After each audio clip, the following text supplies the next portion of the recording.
Pues bien, estimados amigos y amigas, se nos fue el año 2020 y estamos en el inicio de un nuevo ciclo anual. Brindemos por el año que comienza, porque nos traiga ensueño, porque no sea su equipaje otra vez un cúmulo de amargos desconsuelos. Es el poema clásico, poco ya antiguo, de poesía nada moderna, pero un poema clásico que se dice en estas fechas. Ciertamente tuvimos un año peor que otros, pero tenemos la esperanza que este año 2021 nos traiga mejores senderos. Es una esperanza fundada porque ya está entrando la vacuna a la República Mexicana.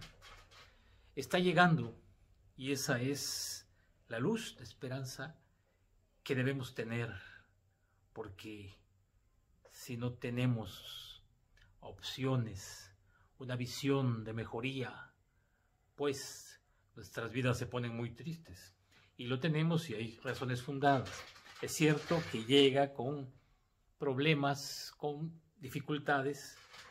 Sin embargo, también hay otras luces que esperemos que en estos días, semanas próximas, AstraZeneca, que era la empresa que habría de surtirnos de estas vacunas de manera más fácil y eficiente y más barata, pues que pronto ya cumpla estos protocolos que entendemos le impidió echar a andar esta vacuna, que es más barata y que requiere menos infraestructura como la de Pfizer, que requiere altas temperaturas bajas temperaturas, de mucho frío para que pueda trasladarse.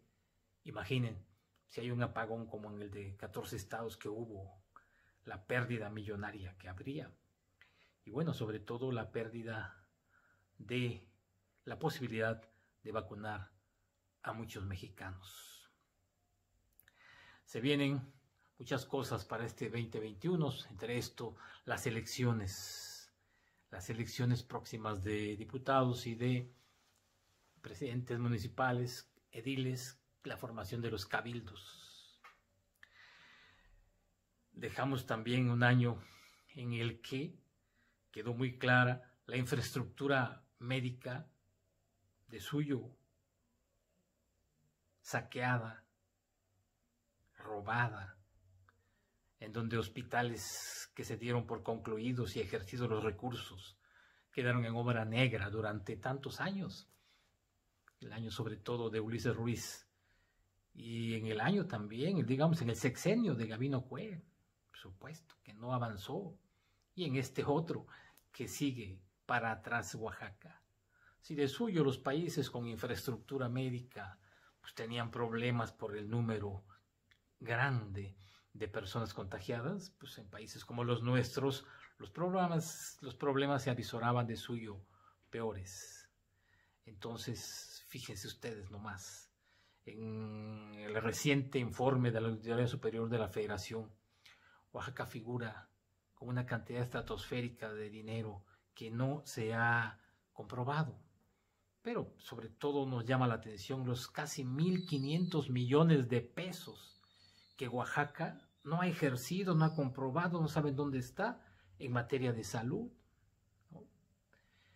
Y este año, sin duda, cuando la Auditoría Superior de la Federación emita su opinión al respecto, su auditoría, pues estará quizá peor, porque nunca habíamos visto que un tesorero, que quien maneja los recursos de la Secretaría de Salud en Oaxaca, hubiera salido con una carta y un escándalo deslindándose de los manejos que hace la Secretaría o el secretario de Salud y el subsecretario, extranjero que llegó, digamos, paisano del Estado de México que llegó prácticamente a mandar ahí, ¿no? Es triste que no tengamos una buena atención, pero pues no es lo único. Este año también queda claro que 5.000 millones de pesos se han fugado del Instituto Estatal de Educación Pública de Oaxaca, del IEPO, a lo largo de 9 años, incluyendo los de ese sexenio también, los que van los 4. La universidad, 500 millones de pesos que no se han comprobado y que quién sabe si se van a comprobar. Estamos ante desfalcos, posibles desfalcos muy grandes. Hay cuestiones que son muy amplias, por ejemplo, la deuda de Oaxaca, que ha crecido más de 6.000 millones de pesos. Solo el año pasado se le autorizó una deuda de 3.500. Y esto lo hicieron los diputados, todos los diputados, los que a veces critican y dicen que queremos claridad. Ellos son los que recibieron en lo oscurito hace unos meses al fiscal sin avisar que debía hacer una reunión pública en el Congreso, pero se fueron a un cuartito porque él no quería, ¿no? Y los ha de ver convencido de alguna manera muy persuasiva y pertinente para que se fueran al oscurito. Ahora, por una posición fuerte, es que compareció. Es así como se manejan en la Cámara de Diputados. La economía ha sido fuertemente golpeada. Mucha gente sin ingresos. No hay trabajo.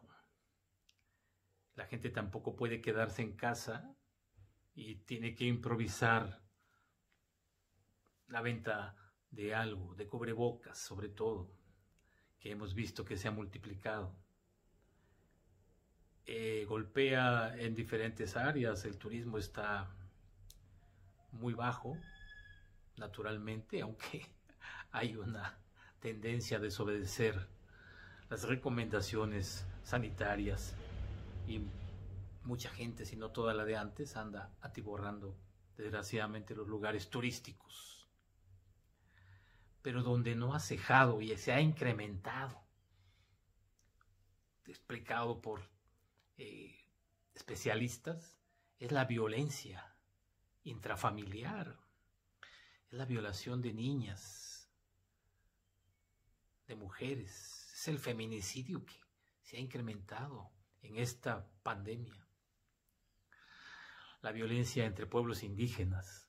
Hace poco estuvieron en la ciudad de Oaxaca a protestar habitantes de San Mateo del Mar por la impunidad abierta, sólida impunidad que hay por los 15 o 17 incinerados, asesinados por sus propios hermanos guaves, incinerados violentamente y que además les impedían enterrar a sus muertos. Una violencia atroz. Hace unas semanas también estuvo el fiscal general Rubén Vasconcelos compareciendo por un solo caso. Qué bueno. Ojalá compareciera por todos. Se la pasaría compareciendo porque la impunidad es enorme, arriba del 90%, por decir lo menos. Y entre lo que le exigía la madre de una joven fotoperiodista, ex empleada de una institución del Estado, que era empleada de una institución del Estado, comisionada al partido PRI en las elecciones pasadas en Cuchitán, a 2 años no hay nada. Y en su cara la señora le dijo eso.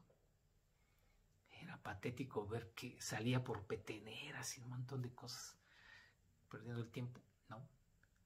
Pero quedó claro que no hay ningún indicio de por dónde va a resolver. Esto es así. No van a tocar a su gente. La impunidad es férrea. Y si en este caso, que ya trascendió y llegó a las mañaneras del presidente de la República, donde fue expuesto, instruida la Secretaría de Gobernación para atender, no se resuelve abiertamente, ¿qué podemos esperar de los casos como el de los indígenas de San Mateo del Mar, catalogados prácticamente como ciudadanos de segunda? ¿Cuándo llegará su caso al Congreso? son solo indígenas, están acostumbrados a matarse, le tienen poco aprecio a la vida, decían algunos políticos antes, ¿no? Pero no es así. Es una violencia propiciada y prohijada incluso por políticos, por gobernantes, por legisladores, y no hay soluciones. Por eso, porque no tiene mucha importancia quiénes son los representantes o los presidentes municipales, es que hemos elaborado unas cuantas propuestas que habrá de publicarse el día de mañana en el periódico Noticias, en una columna que tenemos ahí titulada Crónicas de la Ínsula. La propuesta es que para evitar contagios que están creciendo del coronavirus, en las próximas campañas, son 5 propuestas: que se prohíba la campaña política por tierra, la que se hace con mítines y eso. 2, que sea por prensa, radio, televisión e internet, incluso con carros de sonido y hasta triciclos con sonido, como se hace en Tustepec. Que el Estado provea de tiempos suficientes y equitativos para todos los candidatos. 4, volanteo en las casas de todos los ciudadanos explicando sus propuestas, cuando las haya, así como entrega cuidadosamente de las despensas, gorras, camisetas y dinero, como es la costumbre, ¿no? En Oaxaca, en muchas partes. Y 5, votación con estricta sana distancia en calles largas, no locales cerrados o bajo edificios institucionales o escuelas. Todo abierto. No hay mucho de qué preocuparse, pues gane quien gane, los legisladores pues van a hacer lo mismo, seguir endeudando a Oaxaca, seguir votando por todo lo que le diga el gobernador, y los presidentes municipales, pues como estamos viendo en la ciudad de Oaxaca, en Salina Cruz, en Huatulco, cada vez peores, siendo de partidos que no son del PRI, ¿no? Que supuestamente iban a mejorar las cosas, pero da lo mismo. Por eso es que ¿para qué hacen tanta campaña? Hasta se ahorran ese dinero para cosas más urgentes. Y eso se hace de una manera menos peligrosa. No vale la pena que la gente se vaya a contagiar para votar por alguien que después va a recibir un moche para votar por lo que el gobernador le diga. No vale la pena. Todos lo hicieron, ¿eh? O casi todos. Y por eso tenemos un fideicomiso que administra recursos de Oaxaca y que ha incrementado la deuda alrededor del 50%.